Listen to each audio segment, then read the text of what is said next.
Hi! In front of me is VIVO Y200 and today I would like to show you how you can change font style. Begin by going into Devices Settings and tapping on Display and Brightness. Following that, scroll down just a bit and click on Font Style.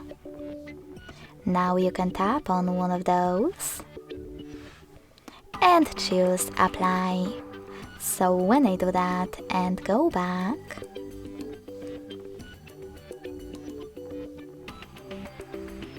I can see that style of my font has changed. If you want to try something else, go back to the same settings, but this time tap on Download More at the bottom. Then install the best font style for you by clicking on it and tapping on Download. Lastly, select Apply and wait.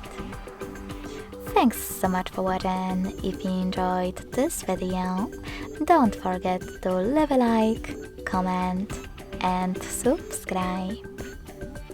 Bye!